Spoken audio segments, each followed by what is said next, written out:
Happy lunchtime, everyone. Welcome to our webinar, Higher Competencies, Not CVs. My name is Sandra Bischel. With me here today is Professor Rikard Larsson. Rikard, if I may ask you to introduce yourself. Well, I'm a professor at Lund University in business administration, but I'm spending most of my time working with Decision Dynamics, which I'm a co-founder of. We are doing research-based talent solutions regarding engaging leadership, engaging talent management, and we've been able to work with big companies worldwide and published in good academic journals. How about you? Thank you for asking. I used to be an executive search consultant. I have been in HR recruitment and talent management for now more than 2 years, 20 years, not 2 years, 20 years. I founded Career Angels in 2010. It's a data-driven career consulting boutique. We work with individuals around career management and job search, and with companies when it comes to outplacement, as well as improving recruitment processes and employer branding. By the end of 2022, we will have supported over 10,000 professionals individually, and since January 2020, we have trained over 10,000 people. For a company that is not a training company, I think we're doing quite well. Now, some of you have already met us. Some of you have joined our first one or two or all three of our first three collaborative webinars.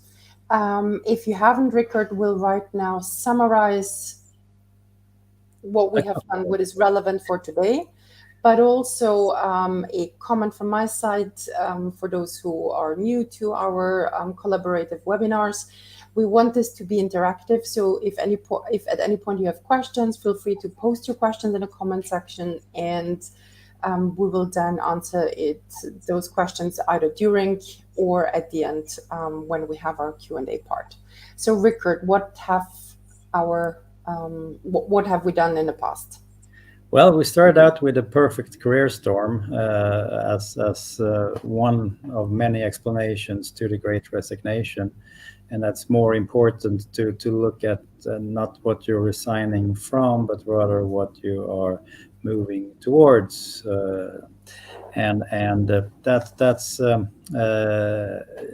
These are factors that's not just the pandemic. Pandemic was just a final accelerator.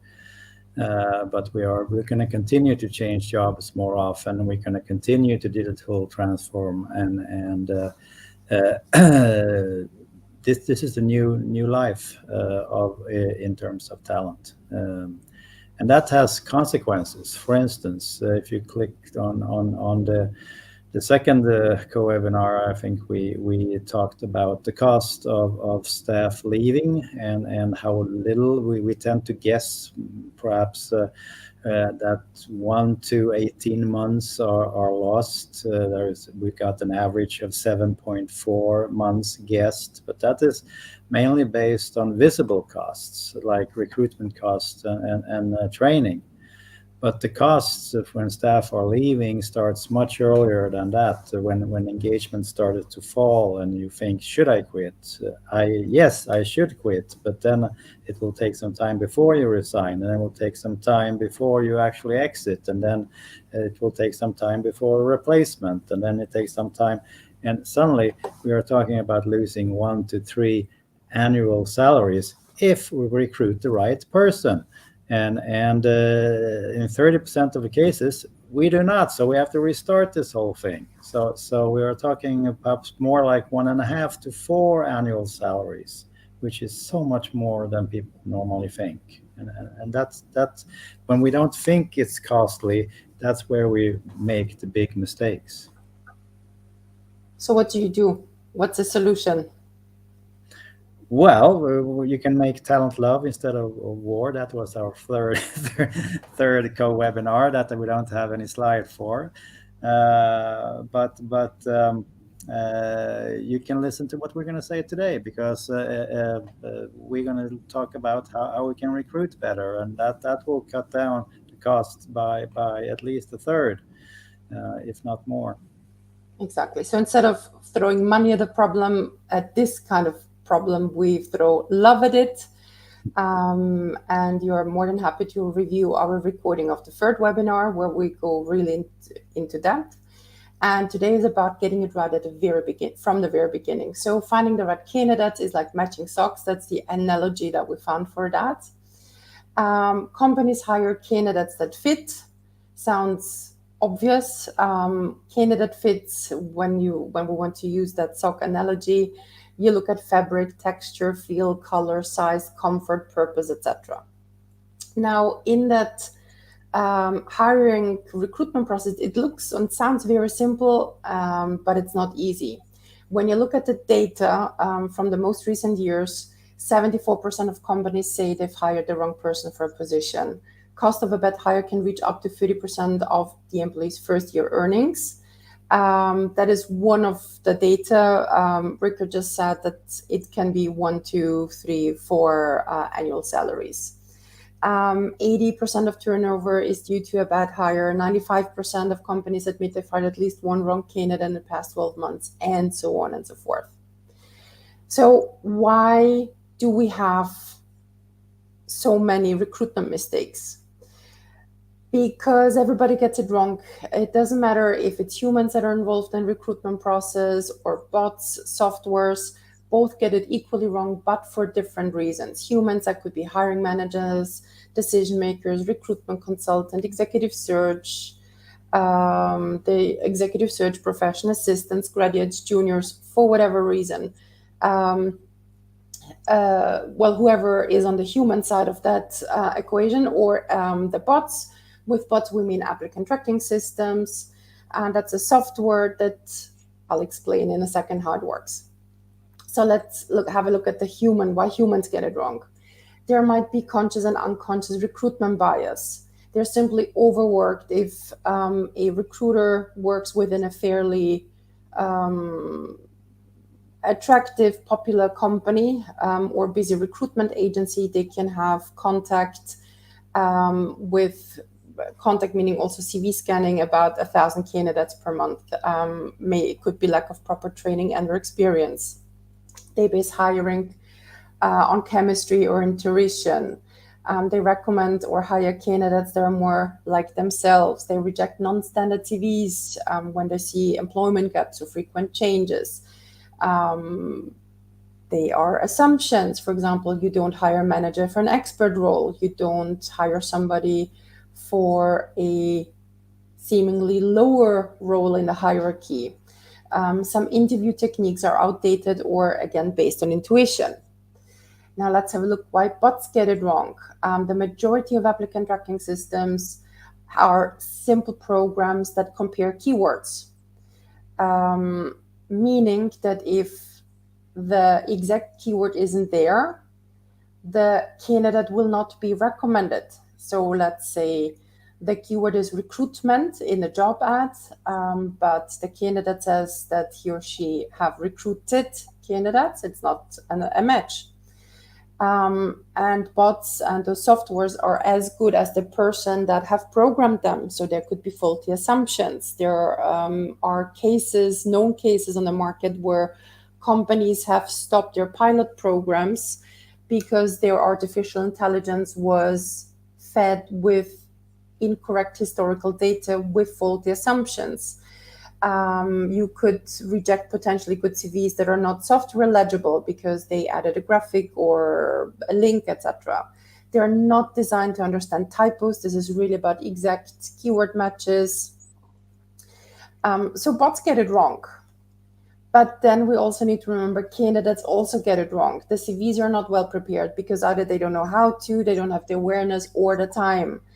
During interviews, they say what they think they should say. They play along during performance reviews. So we are now thinking internal candidates.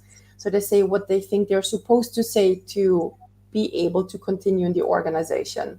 They hide their real motives and motivators. A recent study of over 30,000 leaders has seen that 87.50% of leaders overestimate their own competencies. They rely on charm and charisma during interviews. And most importantly, 60% of us are aiming or pursuing careers that are not the most engaging to us. So basically, candidates in that whole, either, it doesn't matter which side, the human side, the bot side, or themselves, candidates are reduced to their CVs. And that says somebody who gets regularly paid for writing CVs, but that's it. We're reduced, candidates are reduced to 1 or 2, 3, 4 A4 pages, 2 keywords. What about potential? What about interests? What about all these other things?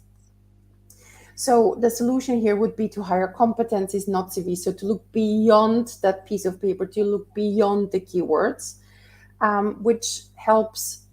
And what should happen is eliminate the human flaws, but also to use bots for objective assessment. So to not have that bias.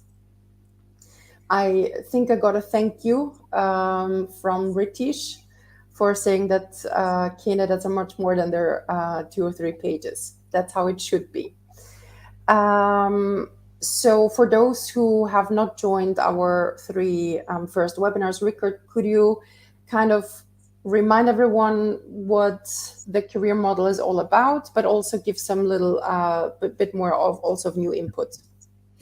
Well, I mean, the one reason we are more than our CVs, we're even more than our competences. We have motivation, and when competence and motivation come together or meet, that's where we often find engagement. And engagement is the best way of mitigating the perfect career storm. It's the best way of shrinking the iceberg of replacement costs and so on, and we can understand that those things better from a career perspective, where individuals and organizations meet, where organizations motivate individuals through rewards and development opportunities, and individuals contribute competences to the organization. And we have 4 different career orientations. Expert, that try to specialize as long as possible.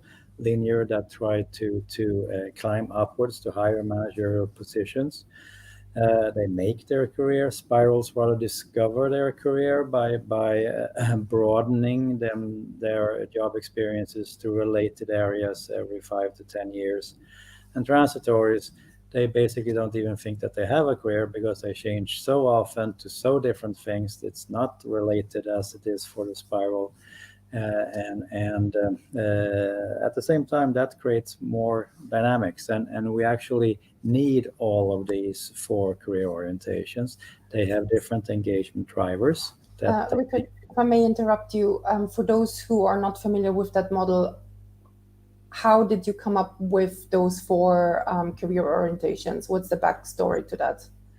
Well, a backstory is that the expert career we've had ever since we began as Homo sapiens and started to learn to cooperate. There was also some kind of specialization. There are thousands of generations of experts. The linear thing is more when we are started to grow organizations a little bit bigger, let's say 10,000 years ago or something. So there are some hundreds of generations of linear. Those are the 2 traditional ways. But during since the 60s, 1960s, spiral started to become that we actually changed jobs instead of having the same job throughout our working lives. And transitories have been coming more in vogue the last 20, 30 years with self-employment and so on. So they represent different orientations. They have different histories. They have different directions. They have different durations. They have different spectacles when they look on other people, and they are engaged in different ways. And as well as we also should look at the engagement killers. which are those that they get their disengagement from different things. And so if you can increase your engagement drivers and reduce your engagement killers, that's a recipe for more engagement, and that's the recipe for more value creation. That's recipe for more retention. That's more recipe. But this is something that should be included. This thinking should be included in both attraction and recruitment. Thank you. Do you want to comment on each of the engagement drivers and killers? Well, I mean, like an expert, it's great if we can refine quality and learn more in depth in this area. You don't want to be disrupted by changes and you're disliking competence. Compare that with linears who like to be more competitive, to be a high performer, improving efficiency. And you can't do that if you have no clear goals or if you're indecisive. Spiral, here you get, we can be more creative together, have a project team and people development and stuff. And we shouldn't get stuck in destructive conflicts or narrow-mindedness that can't see beyond any kind of wall or something like that. And finally, transitory, we are talking about the more variety, like job rotation, the more freedom from close supervision, the better. And you really hate to have strict rules or stable routines that you can't escape from. So that's and here we go to that we tend to develop different kinds of competences. Guess what? Expert competence tends to be more focused, more long-term, more specialized, in-depth competences, establishing routines, specializing, being persistent, quality that is refined, acting long-term, increasing professionalism. Contrast that to linear competences that are much more upward oriented, strengthening your competitiveness, your leadership, improving profitability, increasing growth, improving efficiency, driving towards goals. Then look at the spiral competences, much more lateral, broadening competences, developing others, developing oneself, developing team, creating new things, renewing, crossing boundaries. And finally, transitory. Here is a much faster and more flexible things like trying new things, networking, being mobile, managing oneself, learning quickly, speeding up. All these fours are needed. When people say that when they look at the transitory CV, they go, "Oh, who needs this? The jack of all trades, master of none." But when they see here, oh yeah, we need some more flexibility, some more change and speed and so on. Well, do you recruit transitories? No. Do you reward transitories? No. Do you appraise transitories? No. Well, that's probably because that's why you need them, because you don't have them. So all these four are needed. That this is competency diversity in that sense. And that makes it possible to profile jobs as well as see to where are your motivation, where is your heart leaning, in which competency or career direction. So basically what we want to do when we hire competencies, not CVs, is ask ourselves which of those competencies are most and least relevant for a role that we want somebody to recruit into. It's best if you involve two or more parties in that process, because one thing is how we understand a competency profile of a certain role, but then it's good to have input from the person who currently is doing the job or who used to do the job or a peer, and then from the HR perspective to be sure that we're talking about the same thing, the same competencies, the same expectations and needs. So here is an example of how a competency profile is generated. This role would be a career consultant competency profile as we define it at Career Angels. pretty specialist, I would say, and there is not going to be a career competency manager here. There's not much linear stuff going on, but some spirals, some transitory. But the biggest discrepancy of the different raters here you can see is that some think we should have more transitory and some think we should have less transitory. And that led to very interesting conversations within the team to really fully understand who we want to attract into that role. So once you have a competency profile and a candidate profile, you can then really match them and see how fit are they for that role that you want them to recruit into. So science then gives you the job fit. Here are a couple of examples from our past candidates. 95% means hire, 65% would mean keep looking or adapt the role. 44% low fit, reject. Now I'd like to walk you through a real example, and I'll give you a little bit of context. So imagine you want to hire a career consultant with the competencies that I showed you before for career angels, and it's summer 2019, so 3 years ago. Your junior HR person has pre-selected 4 CVs that you will see on the next slides. While assessing the CVs, observe your thinking process. At the end, we will ask you, who would you hire? So this is candidate number 1. They've been 5 years in the role of a career consultant coach. They have worked 3 years as a recruiter. Candidate number 2,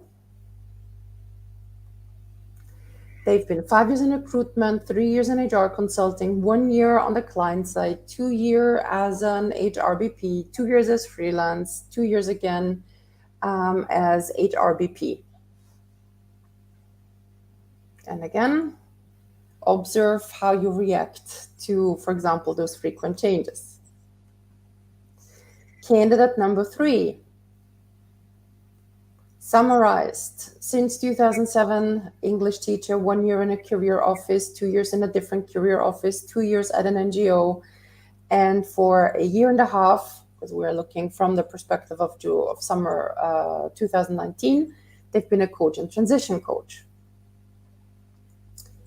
And candidate number 4, 1 year in recruitment, 4 years in recruitment in an IT company, 2 years HRBP, and for the last 4 years, they've been an HR business partner.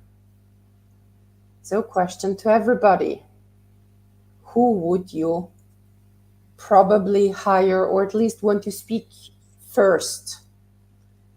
And this is really, don't overthink it. Yes, if you want to do it properly, you talk to everybody, etc. But this is really about first impressions. So here again, who would you select? Please share that in the comments. I hope at least 1 or 2 people are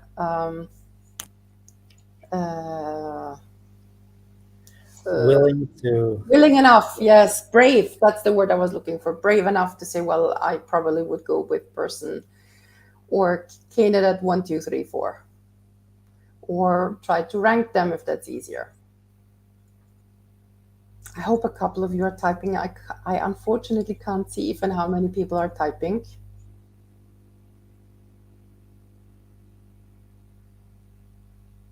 To me, when I looked at it the first time, it looked pretty complicated. and I like complications, so. Okay, so some have fantastic. Now we have some replies. Who would they select? Let's go with number 4, 2 and 4. Okay, fantastic. So let's see. Usually, I didn't know which you would go for, but usually the ones people would go for is 1 and 4. I see that here a lot of you are in favor of number 2. But usually 1 or 4 because of the stability, and 1 because they've already been a career consultant for quite some time. Okay, but everybody said, yeah, I think almost everybody agreed on 4. And this is what you see on the slide. This is what we usually get as a response: career consultant 1 and 4. Now, when we look at the science behind and the job fit, we actually see the opposite. We see a 59% fit for path number 1 and 83% fit for number 2. So here a lot would have guessed it right. 79% fit for candidate number 3 and a 67% fit for candidate number 4. So this is what the science says. Now, this is something I only recently shared with Rikard. He didn't know that until about a couple of weeks ago when we started preparing for the webinar. What we did is we actually hired all 4 of them because we wanted to test the model. We wanted to have a control group, and we didn't inform anybody. We didn't inform the team. We didn't inform the candidates about the results. We hired all 4 of them. All 4 of them were treated equally. And science was proven right. The 59 and the 67 job fit match didn't make it through the first 3 months. The 79% match was a great career consultant for 2 years, and the 83% match is still with us until today. Now, before we implemented that thinking of higher competencies, not CVs, we used to have a rotation of 30 to 50%. Rotation meaning candidates not making it through the first 3 months. We were very strict in CV screening. So if somebody had too much going on in their rather transitory in terms of changes kind of career path, we wouldn't even invite them into the recruitment process. We had three to 5 interviews, 2 tests, and we are a group of ex-recruiters. So we should get it right, but still we had rotation of 30 to 50%. Now, once we implemented it, ever since we've really switched to competency evaluation, we have a rotation of 0%. We allow anybody who has something to do with HR and career into the recruitment process from anywhere in the world. We now have 2+2 tests, so also the career view test from Decision Dynamics, and we interview. Usually, though, the interview is more a conversation about their competency profile. Is there anything else that changed? Thank you for asking. Yes. So what we changed is we changed how we would write about.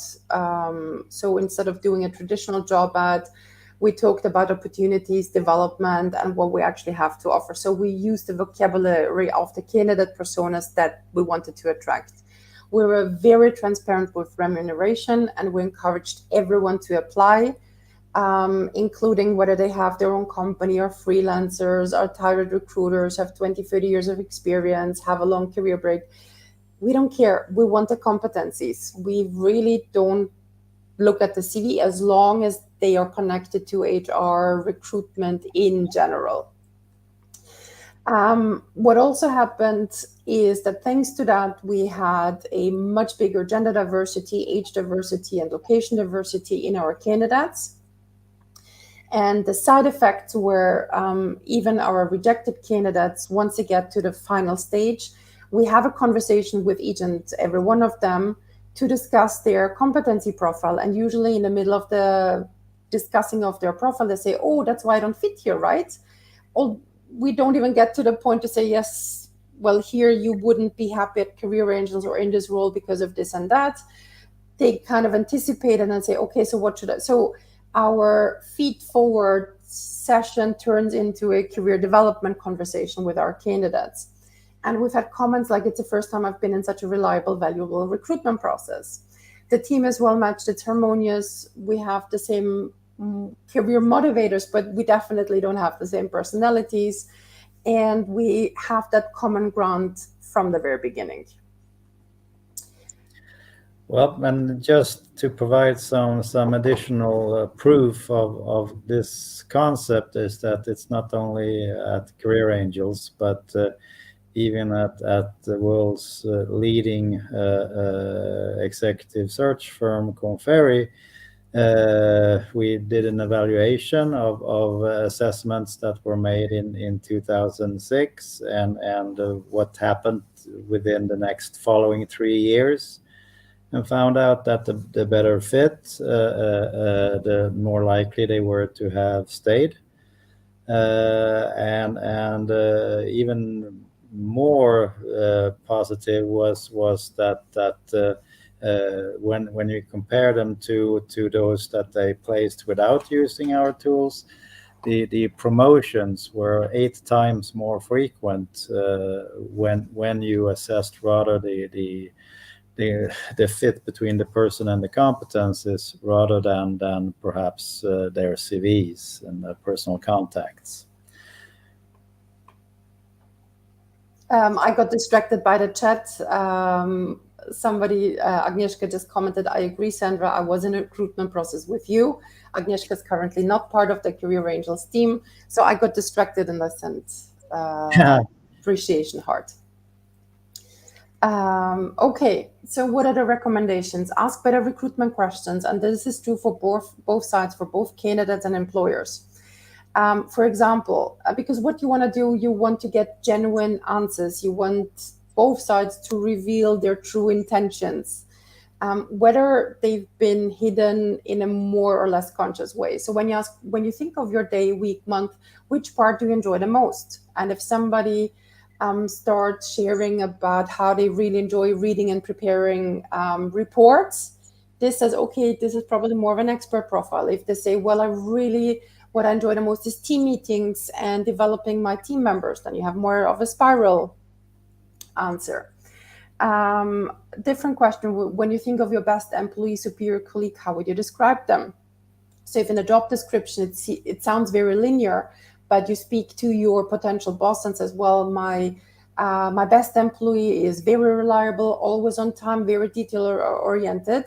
That always says that the hiring manager prefers and responds more to expert types rather than linear types. And if there was one tiny thing that your current organization could improve, what would that be? And then you see what they will most probably mention one of their engagement killers. So what you want to do is ask better recruitment questions to get beneath the surface. And how you can also use that, depending on your perspective, adapt the roles early on for the candidate, for your client if you are in career consulting, or for yourself to feel more engaged. For better performance, look at our 3rd webinar. And sometimes you have to look outside of work. Not everything is possible within our current organizations. This is also job crafting, but then extends also to life design, maybe enroll in an additional course, start blogging, pick up a new hobby, just to make sure to have that engagement in your life overall. By the way, the performance thing is also focused on the second co-webinar. Correct. Where it's connected to retention. But anyway, whether it's retention, whether it's other forms of engagement or recruitment, it might be a good idea to become certified in the career model. If you're a manager or an HR, there will be many applications for this. Or if you're more of a coach or consultant that would like to do it with your customers. So we offer convenient and time-efficient online certification training, and the next one will start in October. You can contact me on LinkedIn or email me at decisiondynamics.se, so we can discuss more about the details. You can also read more about the tools at our website. I think we've mentioned the webinars about 5 times already. So if you want to have access to today's materials or the materials from the previous webinars, fill in the form under this link. Sorry for that. careerangels.eu/series of webinars. You will find the link also in the event description. And if you want to discuss this material in your own context, your career path, or how it could be applied in practice, you can book a free career consultation or general consultation with Career Angels, or simply drop me an email or get in touch with me on LinkedIn. Now, I know some of you, before we get into Q&A, and I hope you'll have some comments or questions, some of you might be interested in the broader topic of career advisory. We will now go into the second edition of our career advisory postgraduate degree at the Kuzminski University, which is the #1 business school for Central Eastern Europe. And we'll also include the links for the English edition and the Polish edition.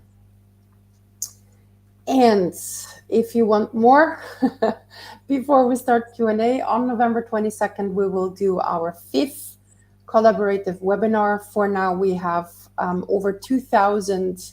Our first 4 webinars have attracted over 2,000 individuals. So we see that you appreciate our content and what we have to say. So in continuation of today, we want to dig a little bit deep on how to hack and attract the different candidate personas. So how do you go from a competency profile to the right keywords? And once they onboard, how do you make sure that they stay happily longer than 3 months and as long as you need them to be part of your organization? Okay. Would you like to add something, Rikard?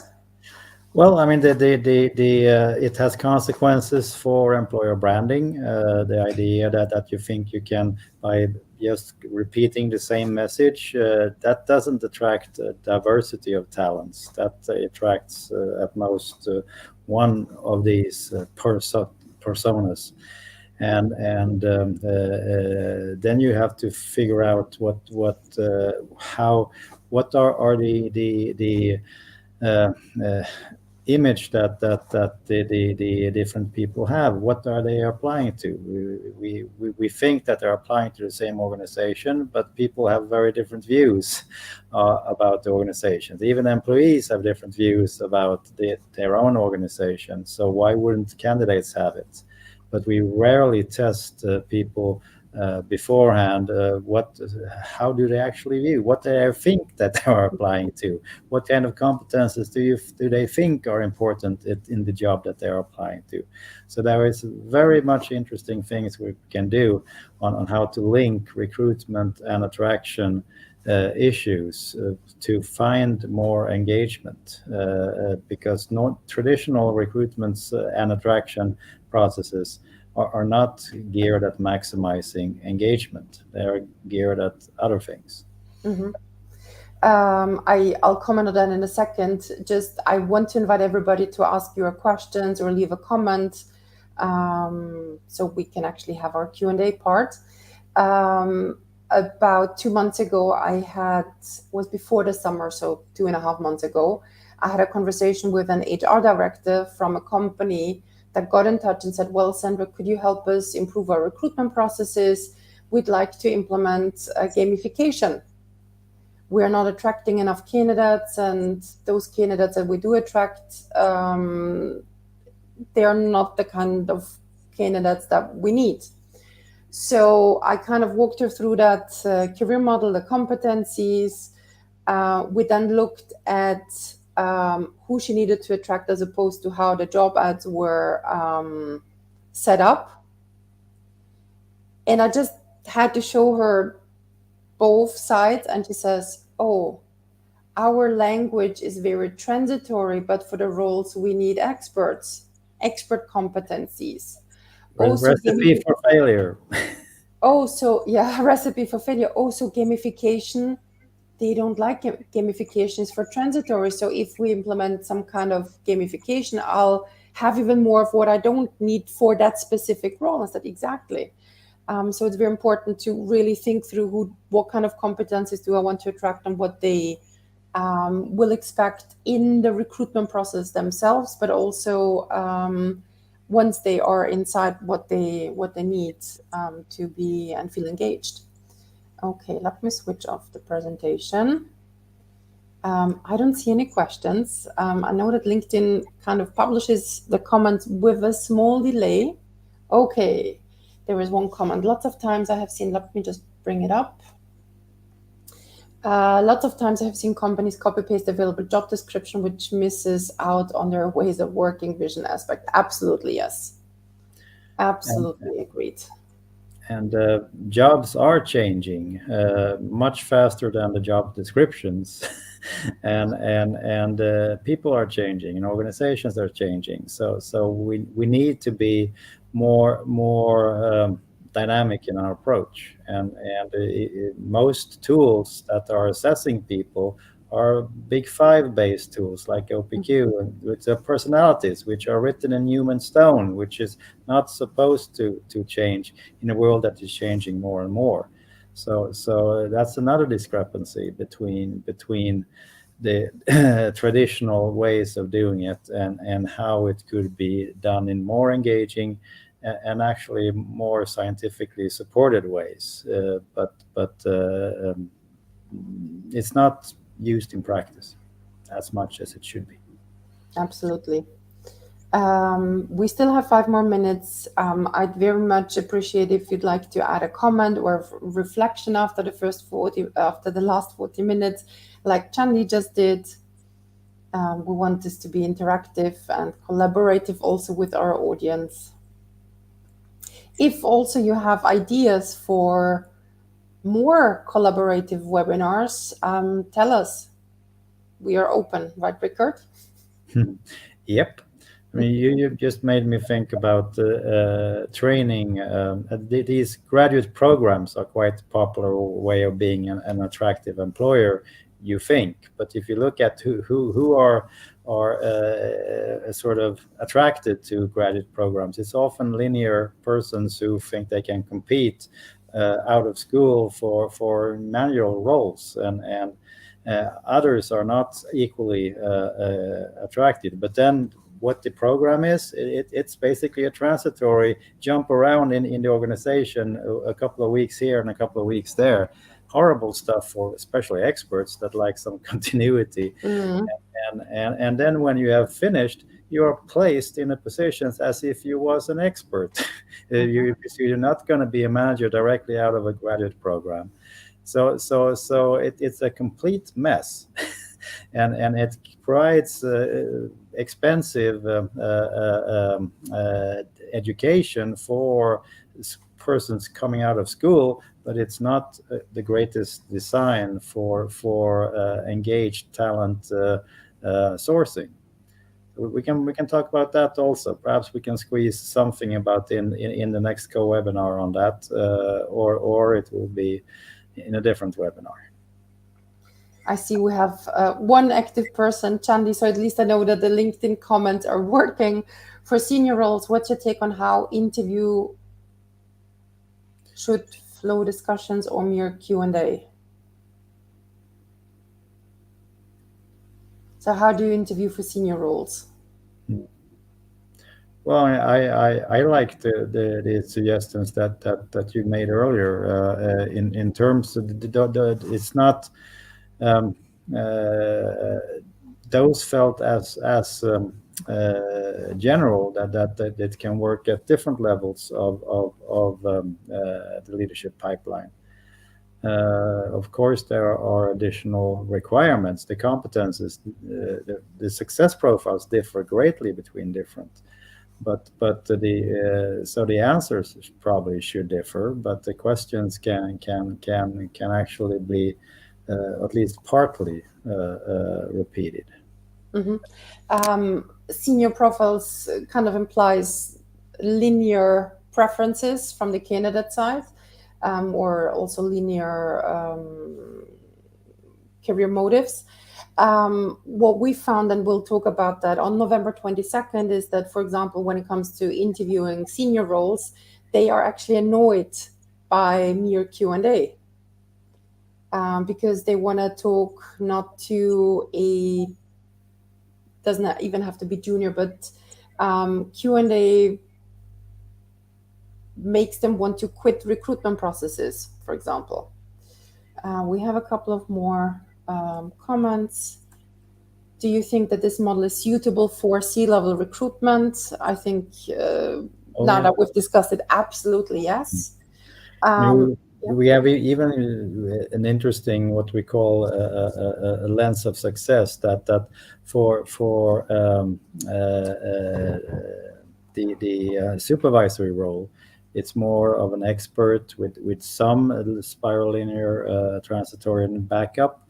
For middle manager, it's more a balance of all four, and then for the higher managerial levels, it comes increasingly linear, spiral transitory, and non-expert. So you need less and less expert the higher up you go, but often you perform fairly well initially with some expert motives. So that results in that we tend to promote the best one at one level to become not the best one at the next level. So we are wasting our best managers by over promoting them. So, then I'll share the last two comments and we'll wrap up and say see you in November. So Ingrid says, as a reflection, the power of the question allows to connect new perspectives as a candidate and the interviewer. Thank you for sharing that, Ingrid. And Aga says, I find it not easy finding roles for spiral profiles, to be honest. I have an impression that many companies in Poland are looking for experts. Well, the need for spiral competences is growing more than in any direction. We're not talking about trying to build higher organizations. The Eiffel Tower hierarchies is getting outrun by more dynamic, so that can be more lateral. Think about the internet and how that has changed things. That doesn't mean that leadership is going to disappear, but we are not going.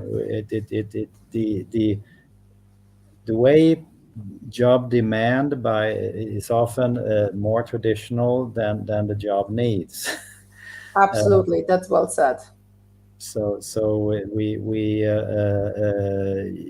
in Sweden, 55% are idealizing the spiral things, and so does our neighboring Scandinavian countries and Holland, and we have great advantages now that things are not so siloed anymore, but more collaborative, more networking, and so on.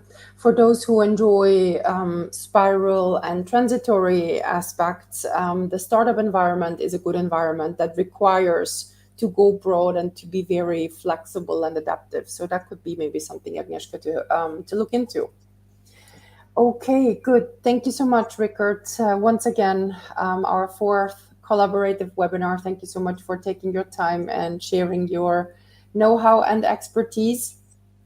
And thanks for yours. I mean, it is a great case. I mean, not many put their employment money where their mouth is, and you employing all four. I thought was a great live experiment with good implications for everybody involved. Thank you. Thank you for appreciating that. Okay, so once again, thank you so much for sharing your lunch breaks with us. We both hope to see you again in November. If you want to have access to the materials, fill out the link under the form and we'll get them to you. And if you have any questions, you know how to reach us. Thanks so much and have a good Thursday. Bye, everyone. Bye-bye.